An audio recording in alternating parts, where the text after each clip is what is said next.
You're watching America Trends. I am Mary Burt-Godwin, and I'm always excited when our next guest comes on, mainly because I always learn something new about a subject I really don't know a lot about. His name is Alon Goren. He is our cryptocurrency expert, founding partner at Draper, Goren & Holm. And Alon, welcome back to America Trends. I'm so happy you're joining us. Thanks for having me. Excited to be back. Yeah, well, happy holidays. And how was your Thanksgiving? It was great. It was very exciting. Hung with the kids. We did the whole thing. We actually skipped turkey and went straight into all the sides and everything because our family's not big on turkey. Oh, so the sides are the best. The sides right. are absolutely the best. Now, how old are your kids? They're 7 and 9, so prime age for all the fun. Oh yeah. Well, mine just moved into the teen years, and I am like quickly just adapting to a whole new life when your kids become teenagers. Oh my gosh. Imagine. Hang in there. But so yeah, welcome to the show. I'm so happy that you're here, and I feel like there's a lot for us to chat about. First of all, I was reading some headlines, and you know how those can be misleading, but I wanted to ask you because I read that there was a bit of a dip in the crypto world after Black Friday, and also because of the new COVID strain news as there was in the market. So tell me a little bit how things are going. Yeah, I mean, things are great. So I always tell people in the crypto space, if they're worried, to zoom out a little bit, right? Because if we just look at where we were a year ago or 2 years ago, we should all be very, very happy unless you're trading day to day. And then that's not a business I would want to be in. Personally, I'm not good at it. And I always tell people, think about this space really, really long term and keep accumulating the big stuff like Bitcoin, Ethereum, and Tezos and stuff like that. So it's all good. What we see when there's these dips with news that's scary news like COVID news or markets news or whatever, yeah, it's usually actually a testament to crypto, because when it's able to be sold that easily, it means that it's liquid and it's accessible. And we've gotten to the point where anyone can sell it. It's the easiest thing to get US dollars from. It's like easier than logging into your Schwab account and selling your whatever stocks you have, right? So it's not a big deal. But if you zoom out a tiny bit, everybody is very, very happy at Bitcoin at this price or Ethereum at this price. Okay, well, that's good news. And I think it's also probably good news that it's even moving when those things are happening in our society, right? With COVID or whatever, the fact that it is making the news along with everything else means it's still relevant. Yeah, I mean, it's probably more relevant than ever. There's kind of the hype stuff, right? I was talking with the crew backstage about the crypto.com stadium and the FTX arena and all of these crypto exchanges kind of coming into the mainstream, at least in terms of marketing. But more and more and more people are getting into it every day. All my friends from high school who are not techies are talking about crypto and NFTs, and we're all having a great time. And I think it's here to stay. It's pretty it's pretty inevitable at this point when you see banks like Fidelity and banks like Citi and all these others participating in the space. It's here. Well, you just touched on something I wanted to ask you about, because that was really big news that Staples Center is now crypto.com center, or I heard it's actually going to just be called the Crypt for the cool people. But that's really big news, right? I mean, how did you react to that? And when did you find out? I feel like that would be very big news for anyone that's really heavily in this space. I think to me, I'm a bit of a nerd for it, and I'm a bit of like this. I kind of like things to be a little bit on the more underground side. So it's funny to me when a group like that has the budget or decides to spend the kind of money to do those kind of things. But it is like I said, it's just a testament that it's here to stay, right? FTX is another crypto exchange, and Coinbase, I think, was doing some big sponsorships. And what you're realizing is these are huge businesses, right? These are not just these speculative things anymore, right? Right. Coinbase is a public company, and it just shows that it's not just hey, we're just throwing marketing out there trying to get customers. It's now this like arms race amongst the biggest exchanges to get the mainstream audience to participate, because everyone at this point knows about it. They just might not have participated yet. Right. And well, for me, being on the outskirts and on the fringe, just barely scraping the surface of learning about it, I did find, I mean, number one, I was saddened that it's not the Staples Center anymore, because that's just like this staple in my life, as a sports fan. But then it really made me say, oh yeah, this is not going anywhere. And this was I don't know exactly what crypto.com is. Like you were saying, it's a marketplace, right? But I felt like that's very smart marketing on their part, and that, gosh, that's a lot of money they're investing in that to make it a little bit more mainstream and get people asking more questions, probably. Yeah, I think also it's kind of cool that something that's so new, like this is a total kind of tangent, but somebody was posting about this on Twitter, and I kind of love that something so new like crypto is kind of going back to the old school thinking of having a domain name as their like marketing, because domain name kind of got less important, but crypto.com might be one of the biggest, most important domain purchases in recent times. Remember when pizza.com was bought by like Pizza Hut or something? It was such a huge deal. Yeah. Well, I mean, I do agree with that too. That made me think, oh, it's a .com. That is so weird. But yeah, absolutely. I think it was definitely a genius ploy. And then now you keep teeing me up for my next topic, which is I was going to talk about Jack Dorsey. He's just stepped down as Twitter CEO. So you were just talking about Twitter, and I believe he was saying he wants to have more time to focus on his passion, which is Bitcoin. Yeah, I mean, it's really cool when we have these days where Elon Musk is moving both the public markets and the crypto space, and then Jack Dorsey comes online and does something. And right now, Twitter is kind of leading the charge in a way with sort of the mainstream arena, and Jack is a part of Cash App and all that.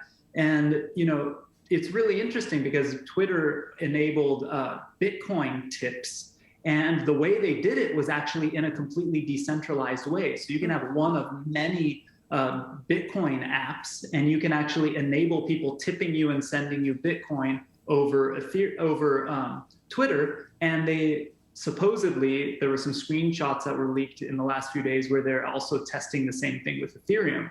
And I'm assuming in the future, other cryptocurrencies. So all of a sudden, a like very centralized, very sort of mainstream social media platform is enabling tipping and distributing money in a decentralized way, like without governments, without banks, which is kind of insane. A US public company enabling people to send value across the world without any intermediaries. It's pretty mind-blowing. It is mind-blowing. I feel like for someone like me too, it's like, oh, is that weird? What's that? You don't have anyone governing it? Oh my gosh, it just could go crazy on Twitter. But I think that's part of, I don't know, is that part of the excitement of it, and like the decentralization of it it's a good thing, right? For you and for all cryptocurrencies. And I want to actually talk about that a little bit and dive deeper into the fact that not all cryptocurrency is made equal necessarily. I mean, we have Bitcoin, Ethereum that you've mentioned. So are those the two main ones that you would say, or how do we break that down a little bit? Yeah, people are always asking me about like Dogecoin or Shiba Inu or these random, what we call meme tokens. And I always advise against it, because not that, I'm against it, but I don't think of them as investments or your savings account or something safe. They are speculative, like big time. You have no idea what's going to happen. And it can be driven by a random tweet by Elon Musk, or it could be driven by something completely ridiculous. Yeah. And so on TikTok, I always tell people to be careful and expect to lose all their money when they play those games. But if you're ahead in any way, take your profits in Bitcoin, take your profits in Ethereum, use them like a savings account. I tell people take their profits maybe in Tezos also, and then put them somewhere where you can earn interest. With Tezos, it's baked into the system that you actually called bakeries, where you basically you assign your Tezos to a baker, and then you start earning rewards and you earn interest. With Bitcoin or Ethereum, you could do it on an app like Celsius or Coinbase or Nexo, and you can earn interest on it. So not only are you holding an asset that will probably, at least we believe, go up in value over time, but you'll actually earn more of it by locking it there. Like the banks used to work when they actually gave you interest for the money you held there. Yeah, that's not really a thing anymore. Okay, you just unlocked so many more questions for me. So will you stick around for another segment? Because I've got lots more I want to ask you about. Absolutely. Okay, great. So you are watching, everyone at home is watching America Trends, and we are talking all things crypto with Alon Goren, who is our cryptocurrency expert. So everyone stick around. Don't go anywhere. Meanwhile, you can look for us on Twitter, Facebook, and Instagram at America Trends TV. And we'll be right back after this quick break.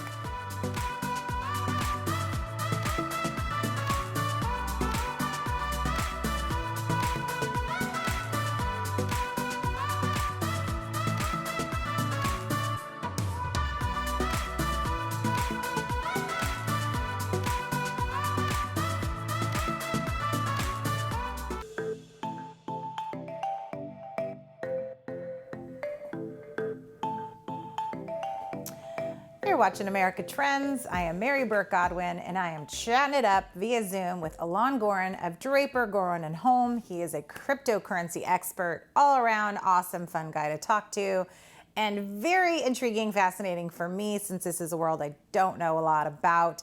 And, you know, before the break, we were talking, and you mentioned something that, again, this is going to go to my probably ignorance in this subject, but I wanted to ask you specifically about something, because you said, you know, if you're investing and then it's going really well, you would take it and you said put it somewhere to keep it safe and to hold it, or you alluded to that. So for me, what does that mean? I don't even understand what that means, where you take it somewhere and put it safe. Where would I put it? Yeah, well, what I was trying to sort of state was that everybody talks about the crypto markets in terms of dollars, right? Like a Bitcoin's worth about $60,000 right now, or Ethereum's worth $4,600 right now, whatever. And then they talk about, okay, I bought some Shiba Inu tokens or made some crazy, probably stupid bet, but it made money. And now I'm going to put more dollars in my bank account. What I tell people is bet amounts you can lose and then take the profits, not in dollars, but in Bitcoin or Ethereum or Tezos, something you're willing to hold long term, and keep it like as a savings account, whether it's in Coinbase or crypto.com or Gemini or one of the ones we talked about earlier. Keep it in those places, and you can even earn interest on that, right? Okay, so that was my question specifically was, you know, it's not under your pillow or in your digital world. It's actually in some place like crypto.com, Coinbase. That's where you would keep it. So is that considered that like a bank for cryptocurrency? Yes? Yeah. Okay. Yeah, essentially these groups are becoming banks, especially the big ones, right? Like Coinbase and FTX and crypto.com, they're getting all sorts of licenses and things like that. Even when you use Cash App or Venmo and you use Bitcoin on there, they have certain licenses to transmit money and things like that. And some of them even have insurance, right? So look and do some research on which ones you're most comfortable with. And those are places where it's easy to buy your Bitcoin, easy to hold your Bitcoin. The purists and the nerds amongst us might say to get a hardware wallet or something like that. But like they say in the superhero movies, with great power comes great responsibility too. You know, you can lose your crypto really easily doing those things if you don't do it right. So make sure somebody teaches you, make sure you do your research and understand. That's why I tell most people, especially when they're getting started, to use one of those places that are trusted, use one of the ones that have insurance. And of course, make sure you use one of the ones that gives you some interest and earn some rewards for participating. And people can go to you for that information, hire you and your firm to do that for them, right? Yeah, we invest in early stage companies in the space. That's our specialty. Okay. Well, we host a conference called LA Blockchain Summit every year. And if you go to the YouTube channel, there's tons and tons of information with hours and hours of experts talking about this stuff. But you know, there's some really great places to go. One of our companies is launching an exchange called H2 Crypto soon. That's a really great place to go, where you actually get great customer support when you're buying and selling your crypto. That's going to launch soon. I'll tell you about that probably next time. But in the meantime, a lot of the help desks the help centers on Coinbase or Gemini or eToro have a lot of information on how to keep your funds safe, where to buy it, where not to buy it, and the space is pretty accessible. So I would go online and learn. There's a lot of great resources out there. But yeah, in general, you would just want to play it safe. Use one of the trusted apps, especially at the beginning when you're just getting started. Use a very small amount of money you're willing to lose, and think of it as your education in the space. And did you say LA Blockchain? Is that what it was called? No, yep, not Blockchain. LA Blockchain Summit is the name of our conference. We do it at the end of every year. So the next one will be likely in September or October of next year. But if you go to the YouTube channel, like I said, there's hours and hours of experts talking crypto. Okay, I need to spend some time on there, I think. Should I look for videos with you specifically, or are there people out there that you can name that you say, you know, these are some trusted faces and voices to go find them in videos to listen to them? There's some great sort of fun characters in the space, let's say, that that have their own channels that, like, if you want to just learn about tokens and trading and stuff. I'm not much of a trader, but like Crypto Wendy, she's great. She's based in Southern California too. There's one of my good friends in the space, Crypto Stash, and he's got a big mustache and everything. He talks NFTs and gaming. So if you're into playing games, you can actually follow his YouTube channel, and he'll tell you how to play these play-to-earn games where you literally participate in these economies and you earn tokens while playing games, and it's a lot of fun. And you mentioned just a few minutes ago that Venmo had cryptocurrency. You can exchange that on Venmo?